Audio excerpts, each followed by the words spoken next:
This is the driving power supply, switching power supply that I made for being able to test homemade high voltage transformers. And really it doesn't even have to be high voltage.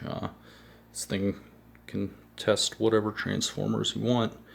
It's basically a low side switching power supply, and what that means is it's periodically switching on and off the connection from high to low, meaning from your sort of high potential positive voltage to ground.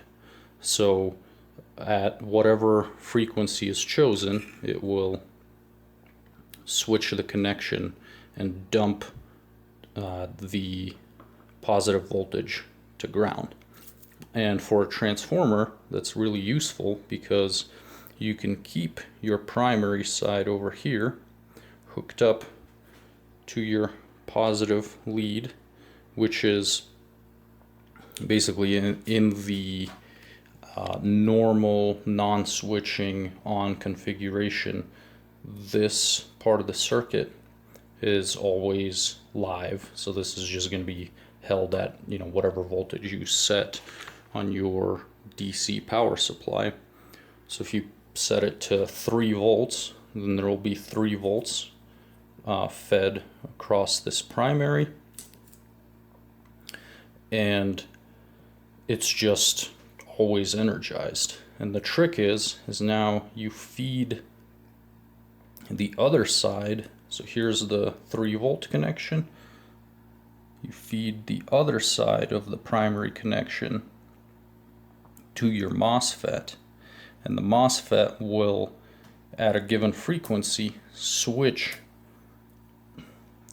make this connection from this middle pin to this green one. So from red to green, it will connect these two, and that will dump this to ground and pull it low. And so you get this switching action on off across your primary coil, which then is creating that magnetic flux change, which then drives your secondary. So super kind of simple circuit. There's a couple of, I guess, things that I inserted into this to make it make it work for me, basically. And the biggest thing is this buck boost converter here, and what it does is it takes in a range of voltages. This one will turn on at about, basically it's about 3 volts. I think it can go a little bit lower than that, but to be safe, it needs about 3 volts, and I think it tops out at about 32 volts. So you can feed 3 to 32 volts to it, and then you can set the output voltage to be constant no matter what the input voltage you give it in that 3 to 32 volt range. And you use this potentiometer here to change the output voltage. And what this allows you to do is to drive something else from this buck boost converter with a constant voltage, but and also have this variable DC supply providing power to this and your transformer at the same time. So it just kind of makes it simple.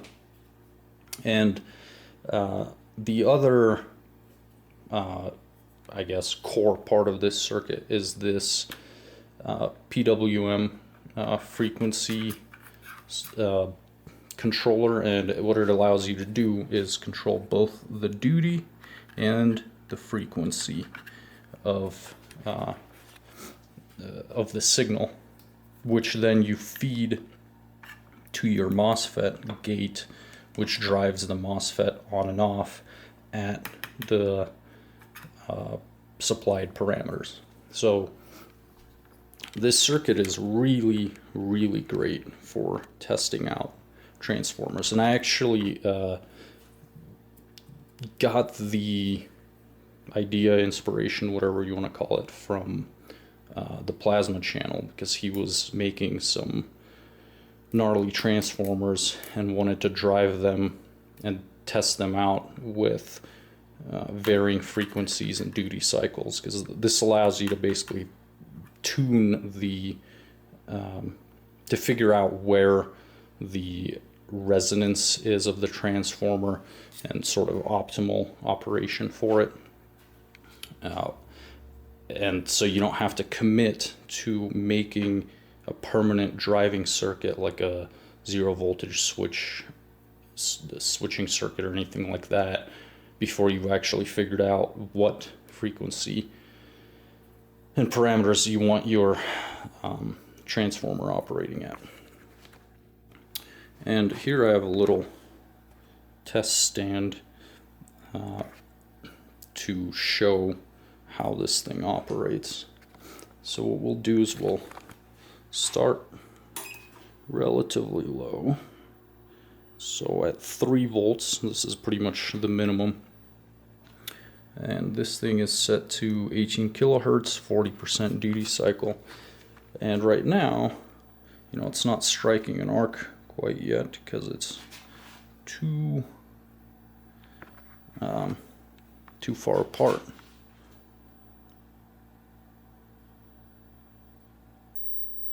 And there it goes. A tiny little baby arc.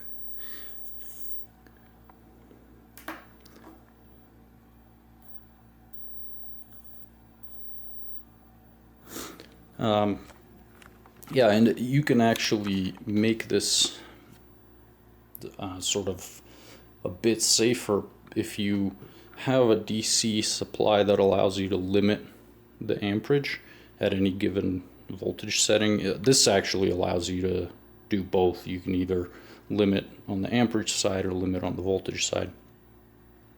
And if you roughly know your transformer's step-up ratio, you can use that to limit the amperage on the supply side to basically guarantee that this arc won't ever put out a lethal amount of energy.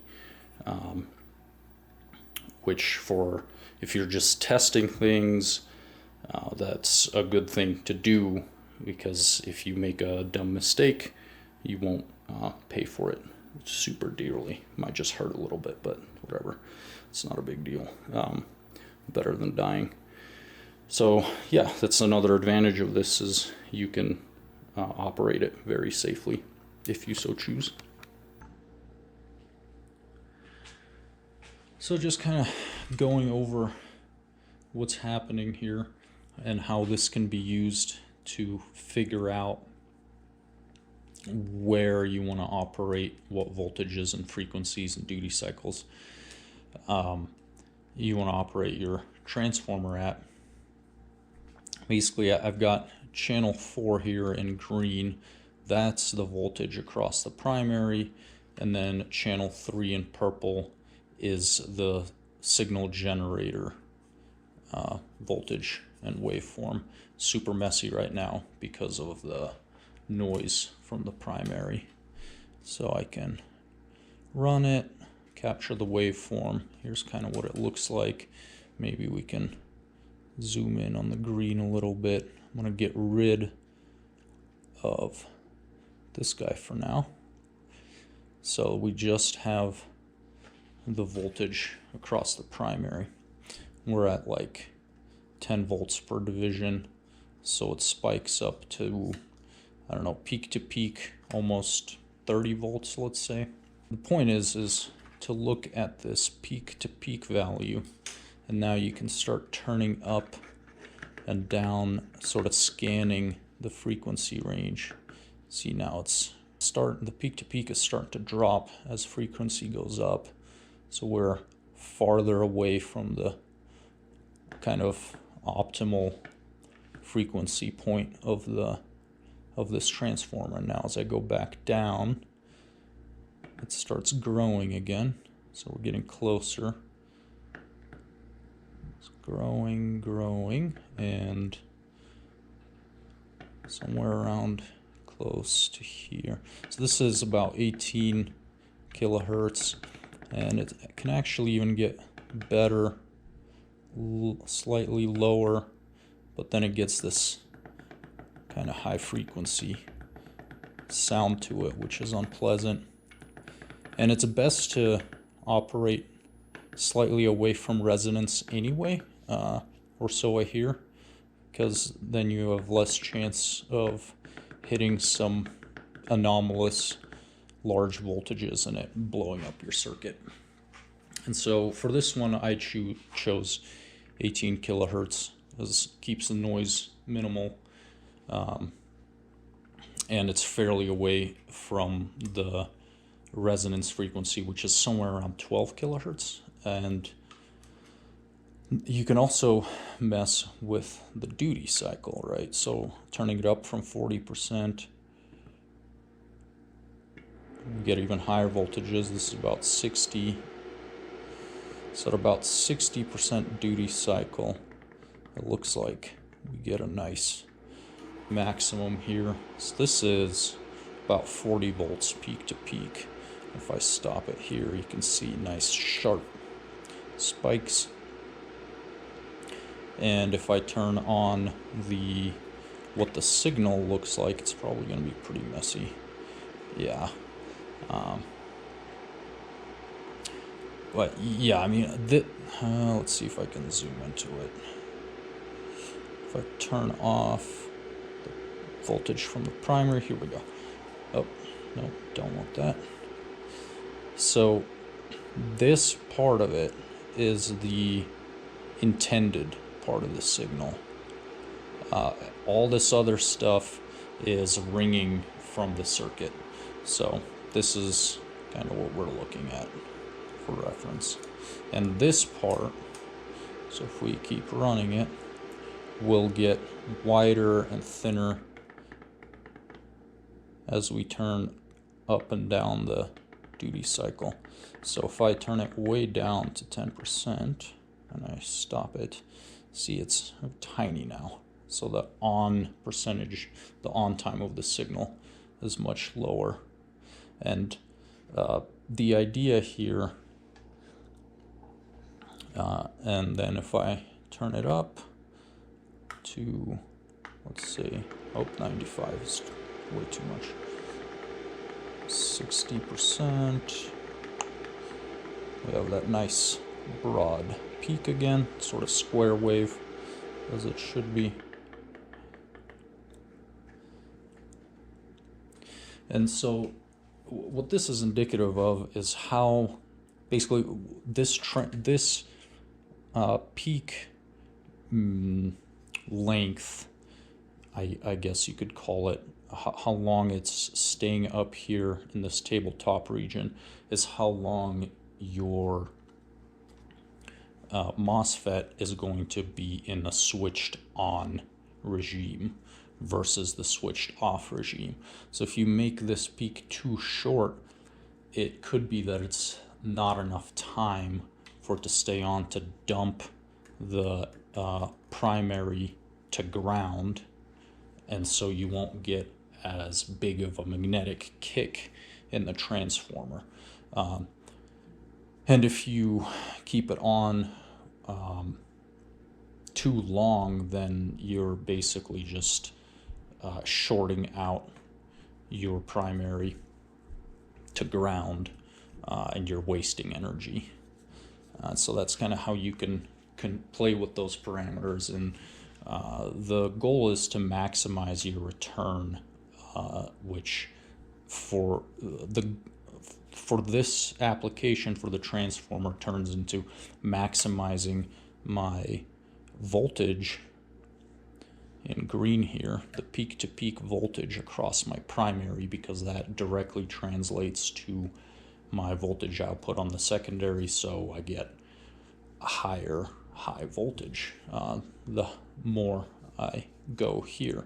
Now I can take advantage of this too if I, for some reason, don't care about efficiently running a transformer, but I don't want to make a new transformer with a lower turns ratio. For instance, if I want lower voltages now, Like if I made this transformer to operate at 20 kV, but all of a sudden I want 2 kV for some application, and I don't necessarily care about running it at peak efficiency and delivering a ton of power, I can mess with the frequency and duty cycle to drop this peak to peak across the primary to get me close to that range of 2 kV output on the secondary. So, and you know, another, obviously you can also mess with your DC power supply voltage, but there is a lower limit here with the way I have it set up, because I need at least 3 volts to drive this buck boost converter to power my signal generator. So that's my lower limit. And so if I want to go below the output capable at 3 volts here, I can just mess with this peak to peak and get that voltage. Here's the PWM signal coming from signal generator over here, and fairly clean square waves. You can see I can turn up the frequency, can turn it down, and then as you start messing with the duty cycle, basically on percentage goes up with duty cycle up, and down with duty cycle percentage down. You can see that here. And it looks pretty clean right now, but the moment that I connect the transformer, you can see it gets pretty noisy. There's a lot of ringing in the circuit and whatnot. So yeah, that's pretty bad. So there's kind of what the purple is, the signal output, and this is the part of the square wave that we're interested in here, is this guy. That's the actual kind of real, that's coming from the signal generator. All this ringing stuff is probably some back EMF from the primary coil. Might be noise from the high voltage side too, coupling into the circuit. I'm not sure, but this we can clean up with diodes and filter capacitors, that type of thing. Let's start seeing the corona.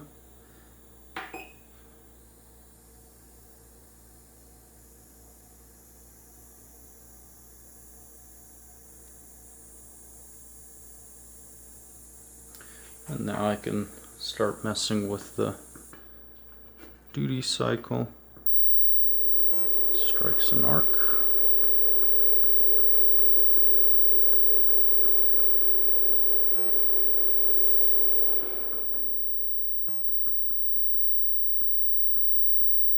As you go from lower to higher duty cycle, the arc gets more intense because you're providing more energy.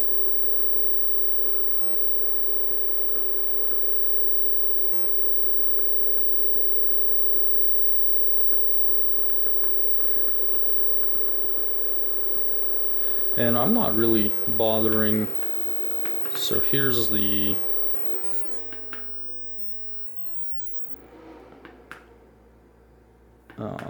frequency change. This is 25 kilohertz going up, up, up, and now it goes out. Here's the LT Spice simulation that I made. M1 is the MOSFET that's doing the switching. This power supply over here is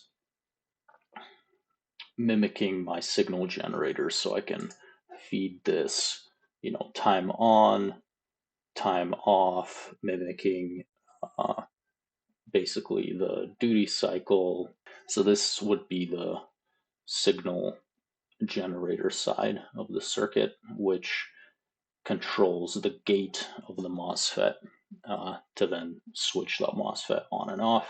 This, I don't have this in my real life circuit anyway, but it can help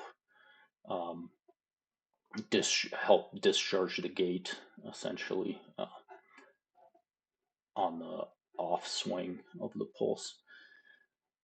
And then this is the primary coil of the transformer, and this is the secondary coil of the transformer.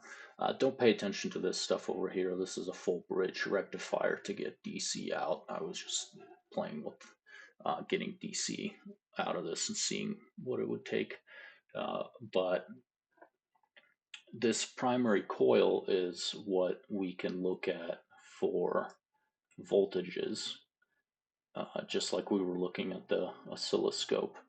So I can probe the voltage here, and you can see how it's coming up to, I don't know, it's maxing out at like 54 volts at steady state, and then being pulled down to ground to 0 volts every time the MOSFET switches on.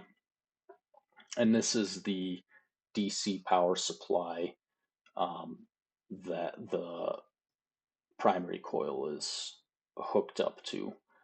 So this right here would be representative of the adjustable DC power supply that I have, that's both feeding the coil and feeding the buck boost converter, which in turn is powering the signal generator. I just have them split up here for ease, essentially.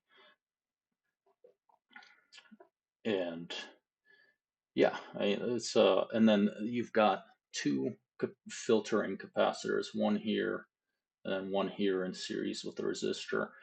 This is meant to clean up the signal and noise in the overall circuit, so you don't get that crazy ringing like I was showing on the oscilloscope. I only have this capacitor right now in the actual circuit. And we can also probe the high voltage output. So this would be the negative leg. So you can see, so probing the high voltage output, you can see we're getting down to like -2 kilovolts from here. This is just an example transformer, primary, secondary coupling. This isn't really representative, or this isn't accurate to what I have on the bench right now for the transformer, but this just works for validating in the simulation, making sure I have all the wiring hooked up correctly, because this is basically how I figured out how to do this on the bench, is by doing this simulation, so I know what needs to be connected where to make that thing work. But yeah, that's about it. And again, this is a super, I've found to be useful circuit for driving high voltage transformers. We've got the variable DC power supply that's feeding both the buck boost converter and the transformer.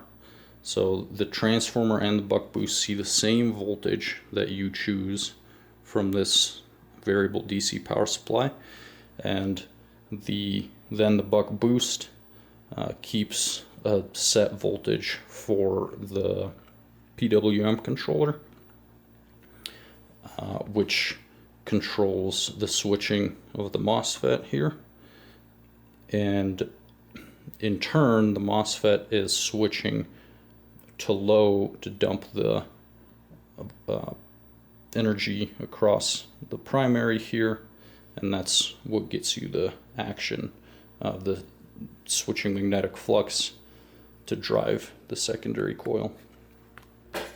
And of course you can take the output of the transformer, because this output is essentially alternating, so it's sort of a sine wave. It's not quite a sine wave because it's a lot more choppy and whatnot, noisy, but it's alternating, and so you can feed this to a rectifier like this, and that gets you a nice DC output, and you know, depending on your load and whatnot, you can add more capacitors to smooth that DC out to give you a nice smooth output of DC.